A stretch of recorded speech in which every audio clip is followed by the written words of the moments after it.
우리 사무엘상 말씀 같이 한번 듣겠습니다. 우리가 읽는 사무엘상 1장 9절에서 11절까지 우리 3절 말씀만 우리 다 같이 읽도록 하겠습니다. 사무엘상 말씀이고요. 1장 9절에서 11절까지. 우리 다 같이 한 목소리를 읽겠습니다. 시작. 그들이 실로에서 먹고 마신 후에 한나가 일어나니 그때 제사장 엘리는 여호와의 전 문설주 곁 의자에 앉아 있었더라. 한나가 마음이 괴로워서 여호와께 기도하고 통곡하며 서원하여 이르되 만군의 여호와여 만일 주의 여종의 고통을 돌보시고 나를 기억하사 주의 여종을 잊지 아니하시고 주의 여종에게 아들을 주시면 내가 그의 평생의 그를 여호와께 드리고 삭도를 그의 머리에 대지 아니하겠나이다. 아멘. 자, 오늘 말씀의 제목을 한번 따라해 보실까요? 내 하나님이 어디 있느냐? 한번요. 내 하나님이 어디 있느냐? 여러분 이게 새벽기도에 아직 익숙하지 않은 분들, 이번에 특세하신 분들이 지금 완전히 지금 이 리듬이 깨지셔가지고 지금 비몽사몽 가린 분도 계신 것 같은데, 그리고 제가 아까 사실 옆에 분하고 인사하려고 했는데 우리 여자 성도님들 보니까 옆에 분하고 인사하면 안 되겠다는 생각을 했습니다. 예. 그래서 누구세요? 이렇게 하실까봐 그래서 제가 인사는 생략하고요. 제가 이 새벽에 여러분들 지금 이 몸도 이게 막 이렇게 다운이 돼 있으실 거고 이게 참 쉽지 않아서 제가 지금 별짓을 다 하고 있습니다. 여러분 오늘 하나님께서 새벽에 은혜 주실 줄로 믿습니다. 네, 새벽에 하나님께서 저희들 도우신다. 그렇게 말씀하십니다. 자, 어제 우리가 지금 사무엘상 1장에 나오는 이 한나의 아픔, 여러분 한나가 참 마음이 슬프고 또 괴로운 고통 가운데 있다고 저희가 그렇게 살펴보지 않았습니까? 한나의 고통 두 가지가 이 사람에게서부터 오는 고통, 이 한나 집안의 이상한 여자 때문에 이 한 가정의 두 아내, 이게 벌써 너무나도 비정상적인 그런 가운데 있어서 이 한나가 그 가정 안에서 얼마나 이 많은 어려움을 당했는지 모릅니다. 그래서 이 분인나라고 하는 여인 때문에 조롱도 당하고 멸시도 당하고 무시도 당하고 이 자존심과 자존감은 완전히 바닥에 떨어질 수밖에 없는 그런 일 있었고요. 또 하나는 그런 여인의 그런 조롱과 멸시 플러스 뭡니까? 자기 마음을 몰라주는 이 남편, 이 무심한 남편 때문에 또 한 번 상처받고 이 사람들로부터 받는 이 상처, 그리고 또 한 가지 이게 뭐라 했습니까? 바로 하나님께로부터 오는 이 영적인 고통이 있다 그랬죠.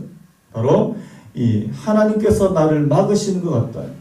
오늘 앞에서 우리가 읽었던 것처럼 여호와께서 그로 임신하지 못하게 하시니, 여호와께서 그의 태문을 막으시니, 이 표현이 두 번이나 나오지 않습니까?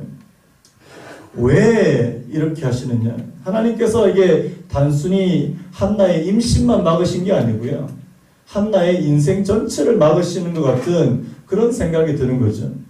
왜 이렇게 하실까? 제가 어제 말씀을 또 준비하면서 제 자신을 한번 돌아보게 됐거든요. 제 자신을 보니까 이게 답을 좀 얻을 수 있었습니다. 저한테도 한나하고 좀 비슷한 그런 일이 있었거든요.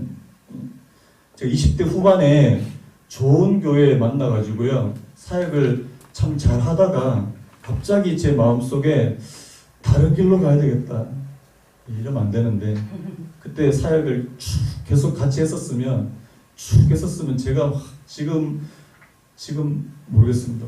더 이렇게 할 수도 있는데, 제가 그때 문득 하나님 저한테 다른 길 있지 않을까요 하고 다른 길을 모색하다가 미국까지 가게 된 거 아닙니까? 그러다가 이제 제 나름대로의 꿈과 희망을 가지고 하나님께서 목회만 아니면, 내가 목사만 아니면 내가 뭐든지 다 할 수 있을 것 같다. 그런데 하나님이 그 목회만 하시도록 그렇게 하시더라고요. 그래서 제가 미국 가서 3년 동안 저 나름대로 정말 열심히 살았거든요. 오전에, 그러니까 낮에도 공부하고 밤에도 공부하고, 예전에는 주경 야독 그랬는데 저는 주독 야독 해가지고 막 신학교 다니면서 또 다른 길도 막 모색하고 내가 하나님께서 내게 다른 길을 주시지 않을까. 제 선배님이 성경에 나와 있는 요나예요. 요나는 저는 요나를 보면서 충분히 이해가 돼요. 충분히 삥 둘잖아요. 하나님께서 원하시는 길로 안 가고 다른 길로 도망가는. 그래서 제가 거기 도망갔다가 죽을 고생을 했잖아요. 그래서 3년 만에 제가 미국에서 돌아왔는데 진짜 빈털터리로 돌아왔습니다. 아무것도 얻지 못하고요. 그래서 그리고 나서 제 의도와 상관없이 이제 신촌에다가 이제 개척을 하게 됐는데, 여러분 제가 지금 생각해도 정말 무모했던 것 같아요. 이 목회자로서 완전히 준비도 안 된 그런 상태에서 덜컥 30대 중반 37의 나이에 청년들 한 10명 정도 데리고 이제 신촌에서 개척교회를 시작한 거예요. 지금 생각해도 무슨 정신으로 그렇게 했는지 모르겠어요. 이게 뭐 제대로 준비가 안 된 상태니까 이게 제대로 될 리가 없죠. 제가 또 5년 동안 엄청 고생을 했습니다. 마음고생을 엄청 많이 했습니다. 교회가 잘 일어서지 않고요. 기존에 있는 청년들은, 또 이 청년들은 뭐 직장 따라서 결혼하고 하면은 이게 다른 지역으로 많이 가더라고요. 서울에 안 남아 있더라고요. 그래서 결국에 진짜 신촌에서 힘들었습니다. 제 인생에서 가장 암울했던 시기가 바로 딱 그 시기인데요. 그때는 진짜 이게 이해가 안 되는 거예요. 하나님, 그래도 내가 하나님 제 나름대로 길을 가려다가 거기서 유턴해가지고 다시 하나님의 일을 하겠다고 그렇게 왔는데 뭐 이게 뭐 하나도 되는 게 없고 뭐 다 막히는 것 같고 뭐 개척을 시작해도 이게 도무지 되지 않는 것 같고, 그때 제가 진짜 이 약간 우울증 비슷한 그런 이제 증상이 이제 나타나더라고요. 그러면서 이제 눈물밖에 안 나더라고요. 근데 하나님께서, 제가 지금 돌이켜보니까 하나님께서 그렇게 하실 수밖에 없는, 그리고 그렇게 하셔야 되는 이유가 있더라는 사실.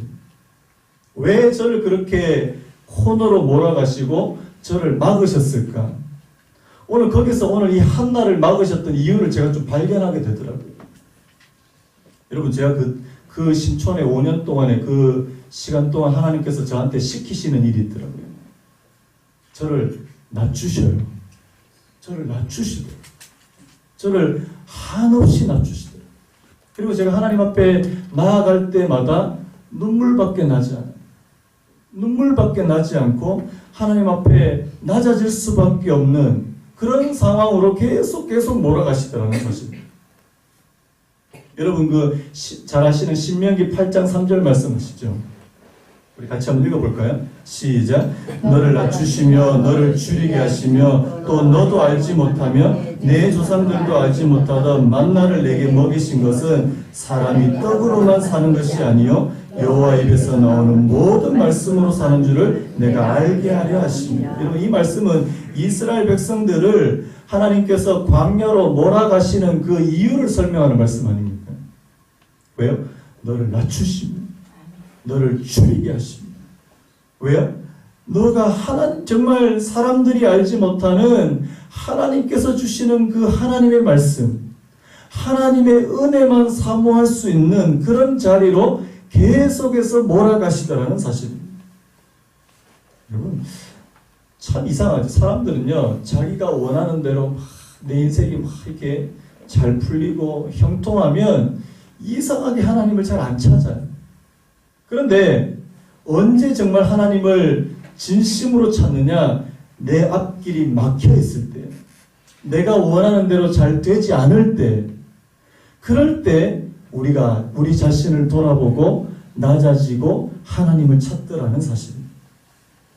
여러분, 그런 의미에서는 우리에게 이런 고난과 시련과 어려움이 유익이 될 수 있거든요. 왜? 제가 만약에 그때 미국에서 제가 원하는 대로 꿈과 희망을 쫓아서 막 달려갔는데 다 잘 됐어요. 아마 저는 이 자리에 다시는 설 수 없었을 거예요. 목회자의 길로 다시 설 수 없었을 거예요. 그런데 하나님께서 그 길을 막으시더라는 사실. 여러분, 때로는요, 막히는 것도 은혜가 될 수 있더라는 사실. 한번 따라해 보실래요? 막히는 게 은혜다.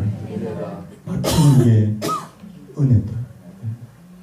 그래서 여러분들 지금 여러분 뭐 저희 성도님들 가운데도 그런 분도 있잖아요. 왜 자꾸 이게 자꾸 막히냐, 이게 잘 안 되냐. 근데 여러분 그 순간에 여러분 한번 돌아보시기 바래요. 내가 정말 하나님께서 원하시는 그런 길로 내가 막 가려고 하느냐, 아니면 거기 안에 어떤 나의 욕심과 나의 야망과 나의 어떤 것이 거기 포함되어 있는지 한번 돌아보셔야 된다는 사실입니다. 이게 잘 안 보이면요, 그냥 내가 원하는 길로 막 질주하는 게 우리 인생이라는 사실입니다. 여러분 그 이사야서의 말씀 잘 아시죠? 우리는 다 양 같아서, 양의 특징이 뭐예요? 각기 제 길로 간다. 여러분 양은요 가만히 놔두면 제 길로 가요. 목자가 원하는 대로 절대 가지 않습니다.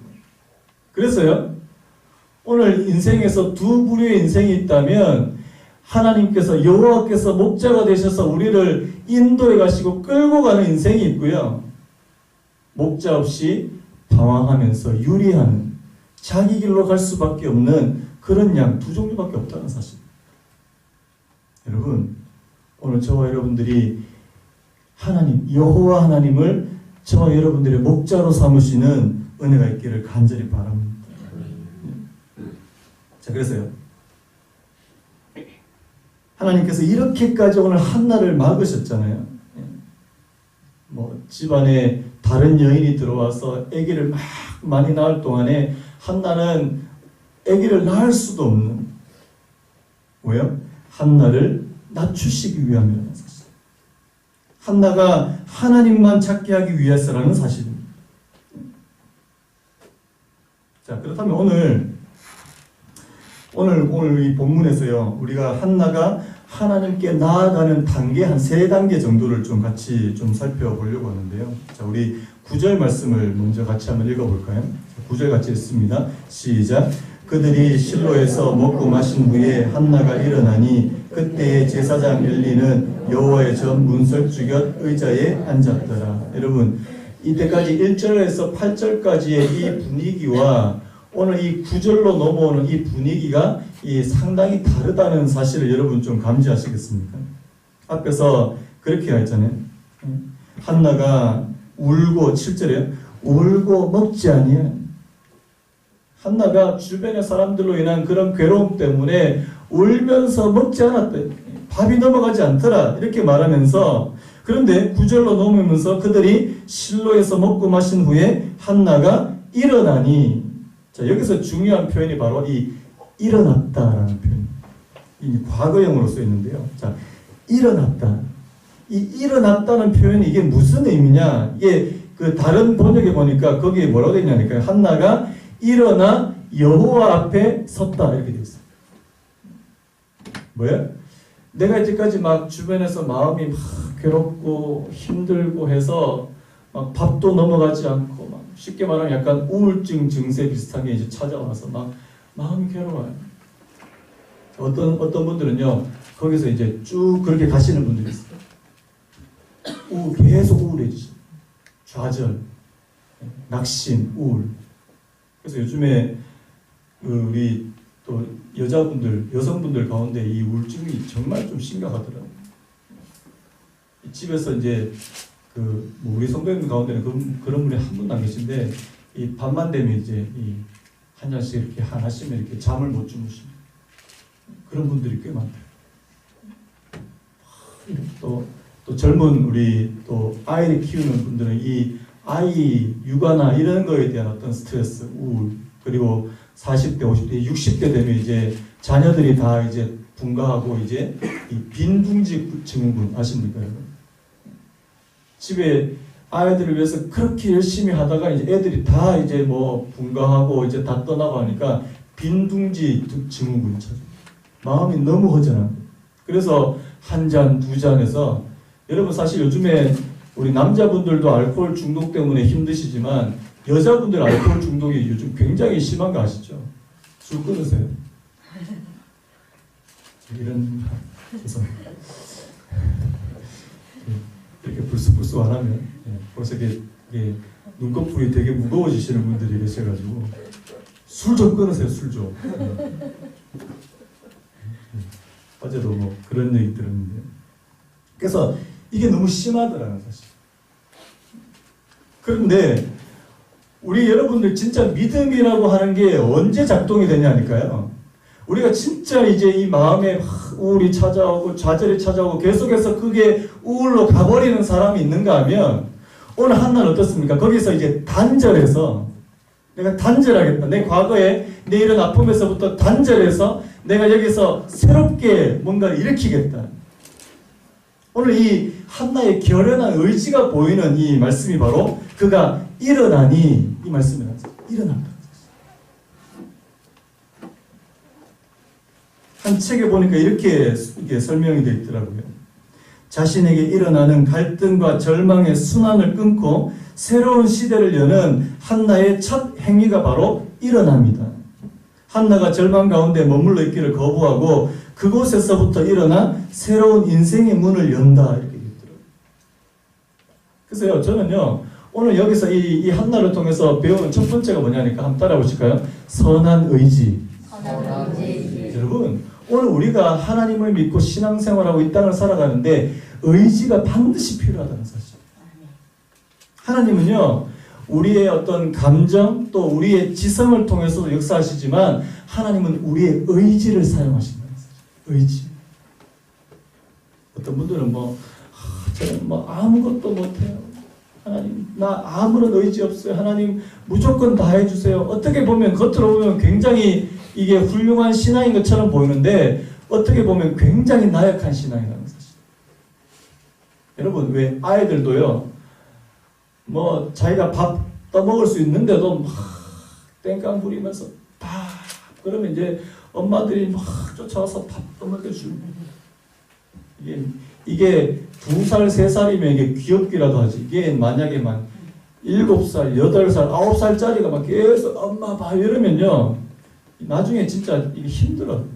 제가 미국에서 굉장히 놀랬던 거 하나가 뭐냐니까, 2살, 3살도 안 된 진짜 갓난애기예요. 근데 길에 가는데 넘어졌는데 엄마 아빠들이 붙잡아 주질 않는 거예요. 지가 스스로 일어날 때까지 기다리는 거예요. 네가 일어나라고. 제가 그걸 보고 진짜 한국의 부모들은 과연 그렇게 할 수 있을까? 저도 그렇게 못할 것 같거든요. 왜요? 스스로 일어날 수 있는, 스스로의 힘을 키우지 않는. 그래서 저 세대도 그렇지만 저 밑에 세대, 우리 40대 밑으로 세대가 이 우리 어른 세대들보다 이게 너무 의지가 약한 게 아닌가라는 생각을 해봤습니다. 예전에 우리 어른들은 아무것도 없는 가운데서 뭔가를 일으키기 위해서 진짜 노력하고요, 의지를 사용했어요. 여러분, 신앙생활도 마찬가지 아닙니까? 여러분, 오늘 저와 여러분들에게 하나님께서 선한 의지가 회복되는 은혜가 있기를 예수님의 이름으로 축원합니다. 의지가 있어요. 하나님 앞에 내 의지를 가지고 좀 나아가야 된다는 사실. 그래서요, 우리 아이들한테 너무 많은 거 해주는 거, 저는 그 아이들에게 결코 바람직하지 않다고 생각해요. 네가 한번 해봐라. 네가 한번. 하나님도요, 오늘 우리 자신이, 우리 한 사람 한 사람이 하나님 앞에서 나약한 사람 되기를 원치 않으실 것 같아요. 내가 넘어진다 해도 그 넘어짐 가운데도 내가 배우는 게 있고요. 내가 넘어짐 가운데도 스스로 일어날 수 있는 그 힘을 키우는 거예요. 저는 그런 의미에서 이 한나가 일어나니, 이 부분이 좀 굉장히 중요하다고 생각합니다. 자, 그렇다면 두 번째는요, 여호와께 기도하고 통곡하라. 오늘 앞에서 이 선한 의지가 막 이렇게 생겨서 하나님 앞에 내가 일어서겠다, 과거와 단절하겠다, 그런 의지가 있었다면 그 다음에 뭐예요? 자신의 감정을 쏟아냅니다. 여러분, 오늘 이 한나의 기도의 특징이 뭐예요? 눈물이 있는 기도라는 사실. 자, 우리 15절도 이렇게 설명하고 있죠. 우리 15절에 이렇게 되어 있습니다. 한나가 대답하여 이르되 내 주여 그렇지 아니하나이다. 나는 마음이 슬픈 여자라 포도주나 독주를 마신 것이 아니요 여호와 앞에 내 심정을 통한 것뿐이요. 이 부분을 세 번역에 보니까요, 다만 슬픈 마음을 가눌 길이 없어서 저의 마음을 주님 앞에 쏟아놓을 뿐입니다. 여러분, 기도는요, 우리의 마음을 하나님께 쏟아놓는 것입니다. 마음이 통한 그 증거가 우리의 눈에서 나오는 눈물입니다. 여러분도 그렇잖아요. 여러분, 그 사람과의 소통에서도요, 이 그냥 말만 몇 마디 한다고 이게 완전히 소통이 되는 게 아니잖아요. 우리의 마음과 마음이 통할 때요, 거기에서 진정한 소통이 일어납니다. 거기서 우리의 감정도 드러난다는 사실. 여러분, 우리 한국 사람들은 감정을 드러내는데 이게 잘 쉽지가 않아요. 저 같은 남자들은, 또 저 같은 경상도 남자들은 어렸을 때 절대 눈물 보이면 안 돼. 딱 3번만 울어야 돼. 3번은 무슨 3번, 뭐 이때까지 엄청 울었는데. 근데 뭐 어른들은 남자로 태어나서 3번만 울으라고. 태어날 때. 그다음 뭐예요? 아버지, 어머니 돌아가셨을 때. 그리고 하품할 때. 반응이 없어서. 죄송합니다. 오늘 영 안 됩니다. 오늘 제가 더 이상 유머하지 않겠습니다. 이 감정이십니다. 제가 예전에 그 신촌에 있으면서 하나님께서 진짜 저한테 눈물을 많이 주셨습니다. 제가 평소 때는 잘 눈물이 없는데 하나님 앞에 나와서 기도할 때마다 이게 눈물이 막 이게 어디서 생기는지 모르겠어요. 막 눈물이 얼마나 쏟아지는지 지금 생각해도 좀 그런데 제가 한 번은 그런 경우 있었습니다. 진짜 이제 신촌에서 이제 나와서 이제 어디를 가야 되는데 어디로 가야 될지 모르는 거예요. 제가 그때 월요일마다 이 남양주에 있는 한 기도원에 이제 월요일마다 이제 차를 몰고 갔는데 차를 딱 타면 그때부터 막 눈물이 쏟아져. 차를 딱 타고 운전을 시작할 때부터 그때부터 계속 눈물이 막 쏟아져. 그 기도원에 갈 때까지 계속 하나님 앞에 가서 그렇게 실컷 울고요. 하나님께서 그때 제 마음을 그런 눈물로 많이 좀 씻겨주시고 위로해 주셨던 것 같아요. 제가 그때 만약에 마음이 막 아픈데도 이 눈물이 나지 않았으면 제 마음은 정말 더 상해 있지 않았을까 그런 생각이 드는 거죠. 여러분, 그래서 여러분 하나님 앞에 우는 거요. 그거 부끄러운 일이 아닙니다. 한번 따라해 보시겠습니까? 여호와 앞에 울라. 한 번 더요. 하나님 앞에 울라. 우리가 사람 앞에 울면요, 저 찌질한 사람. 제가 한번 보세요. 이게 30대, 40대 남자가 기도원에 가서 혼자 쭈그리고 앉아서 울고 있는 거 사람들이 보면요, 진짜 찌질하다. 그런데요, 하나님 앞에서는 그게 절대로 찌질한 게 아니라는 사실. 하나님은요, 저희들 한 사람 한 사람의 눈물을 엄청 귀하게 보시는 분이시라는 사실입니다. 여러분, 시편에 이런 표현이 있습니다. 하나님께서 성도의 눈물을 병에다가 담으신다. 여러분, 어떤 우리 주변에 누가 우리 눈물을 병에다가 담아주는 사람이 있습니까? 없어요. 근데 하나님께서는 우리의 눈물을 기억하시고 우리의 눈물을 병에다가 담아주신다. 예레미야가 2장 18절에 이런 말씀이 있습니다. 그들의 마음이 주를 향하여 부르짖기를 딸 시온의 성벽아 너는 밤낮으로 눈물을 강처럼 흘릴지어다 스스로 쉬지 말고 내 눈동자를 쉬게 하지 말지어다. 우리 19절 같이 한번 읽어볼까요? 시작. 초저녁에 일어나 부르짖을지어다 내 마음을 주의 얼굴 앞에 물쏟듯 할지어다 갓길 어귀에서 주를 기진한 내 어린 자녀들을 생명을 위하여 주를 향하여 손을 들지어다. 제가 그 연세중앙교회 윤석전 목사님 그 책에 이런 글이 있더라고요. 목사는 성도의 눈물을 사랑한다. 이게 이제 제목이에요. 목사는 성도의 눈물을 사랑한다. 은혜 받고 하염없이 흘리는 회개와 감격의 눈물을 보는 것만큼 목회자에게 행복한 순간은 없을 것이다. 눈물 속에는 진실이 담겨 있고 그 속에는 하나님과의 인격적인 만남의 분량이 농축되어 있기 때문이다. 저는 이 말씀이요. 눈물 속에 진실이 담긴 그 속에는 하나님과의 인격적인 만남의 분량이 농축되어 있다. 여러분, 저는 목사만 성도의 눈물을 사랑한다고 생각하지 않습니다. 하나님께서 여러분들의 눈물을 사랑하신다는 사실. 그래서 여러분, 우셔도 돼요. 오늘 하나님께서 여러분들에게 눈물 주시면요, 그냥 펑펑 우십시오. 펑펑 우십시오. 하나님, 내 눈물을 통해서 우리가 하나님 앞에 나아가기를, 그게 하나님 앞으로 나아갈 수 있는 중요한 통로가 될 수 있거든요. 자, 오늘 간단하게 마지막으로 세 번째 단계가 뭐예요? 자, 첫 번째가 뭐라고 했습니까? 이 한나의 이 선한 의지, 일어서니 이 선한 의지가 나오는 그런 부분이고요. 두 번째가 이 감정이 있는, 눈물이 있는 기도. 그 다음에 세 번째가 뭐냐니까 바로 이 한나의 서원이라는 사실입니다.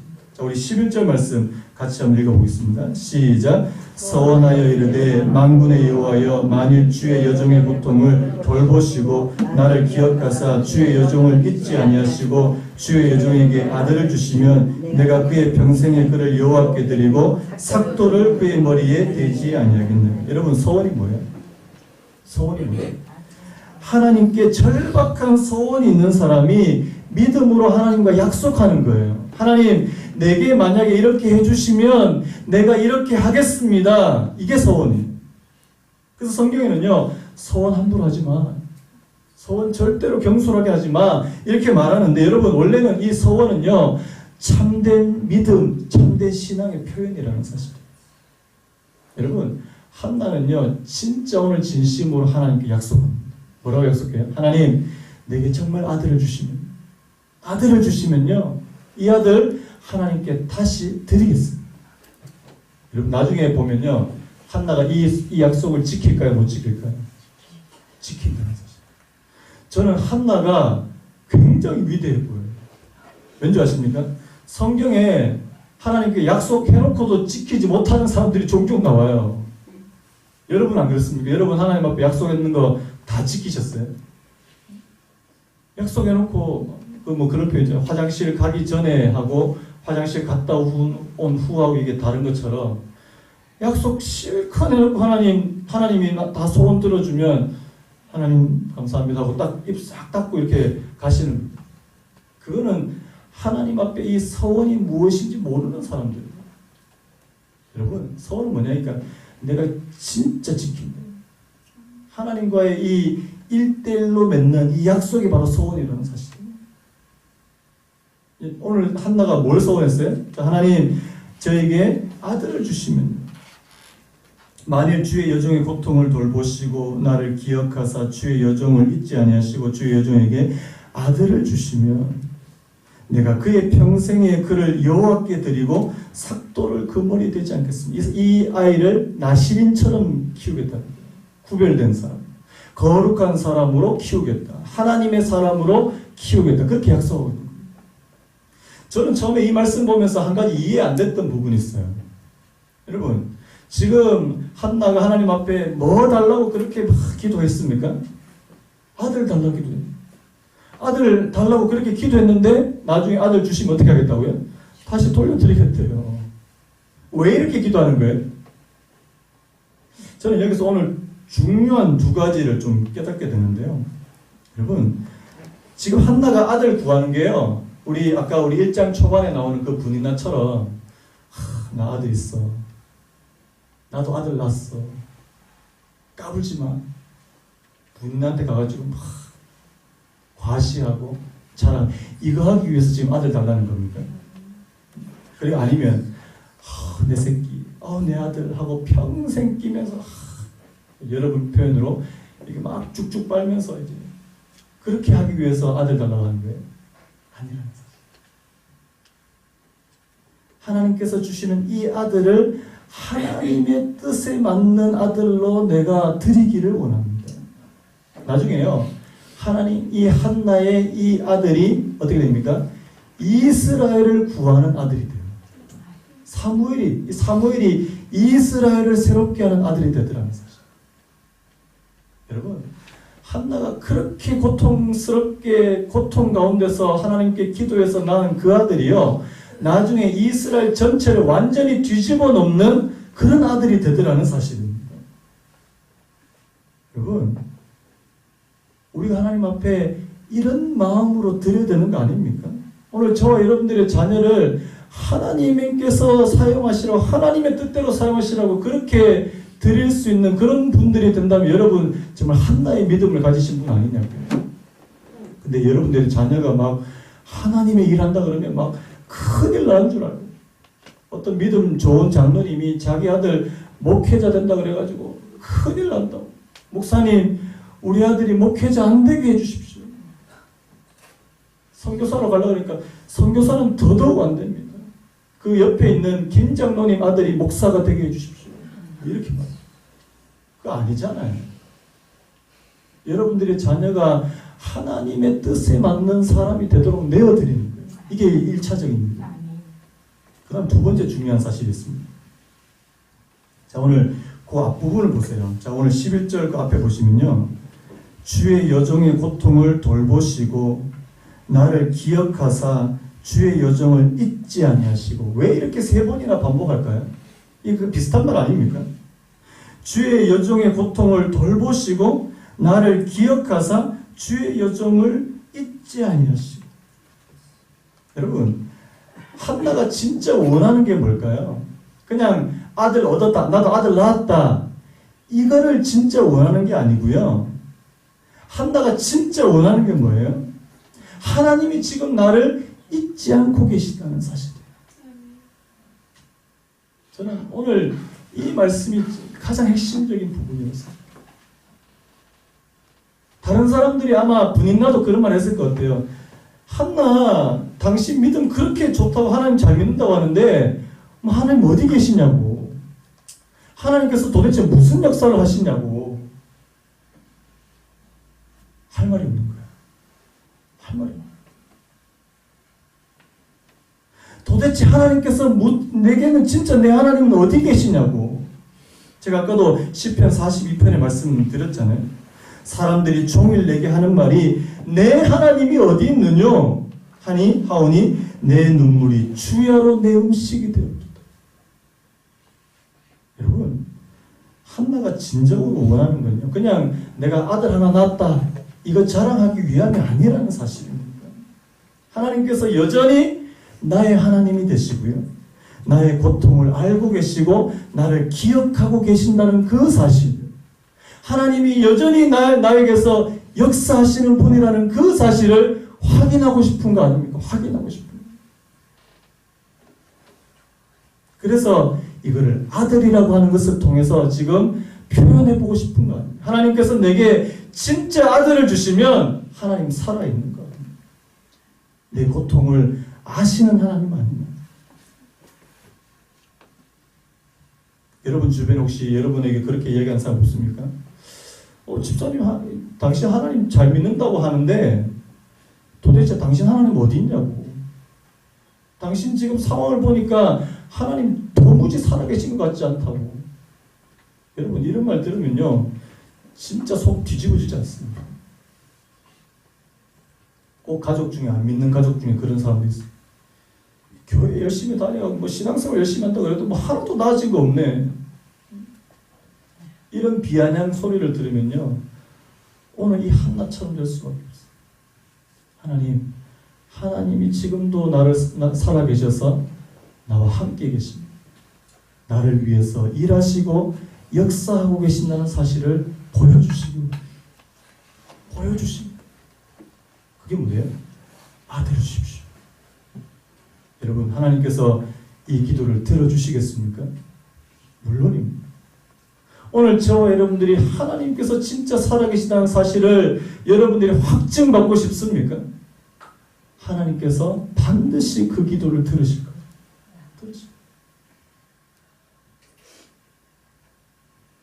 우리 아까 불렀던 찬양 있지 않습니까? 사슴이 시냇물을 찾아 헤매듯이 내 영혼 주를 찾기에 갈망합니다. 주여 어찌합니까? 그 다음에 사람들이 하는 말이 내 하나님이 어디 있느뇨? 어디 있느뇨? 내가 밤낮으로 눈물 흘리니 주여 어찌합니까? 여러분 여기서 머무르는 여기서 중단하는 것은 그게 신앙의 완성이 아니잖아요. 그 다음이 중요하죠. 내 영혼아 내가 어찌하여 낭만하니? 내 영혼아 내가 어찌하여 낭만하니? 이거 뭐예요?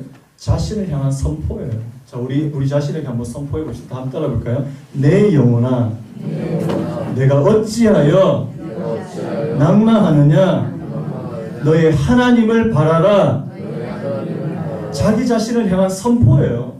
여러분 사람들이 나한테 네 하나님 어디 있냐고, 하나님 정말 살아계시긴 하냐고 그렇게 말할 때 내 영혼아 내가 낭망하지 마라. 하나님을 바라라. 오늘 이 찬양 부르면서 오늘 이 월요일 이 특세 첫 번째 날 하나님 내가 낭망하지 않고 일어서고 하나님 내게 눈물이 회복되고 하나님 앞에 나아갈 수 있는 바랄 수 있는 그런 믿음을 회복시켜 주시옵소서. 그런 마음으로 우리 찬양 한번 부르고 한번 기도했으면 좋겠습니다.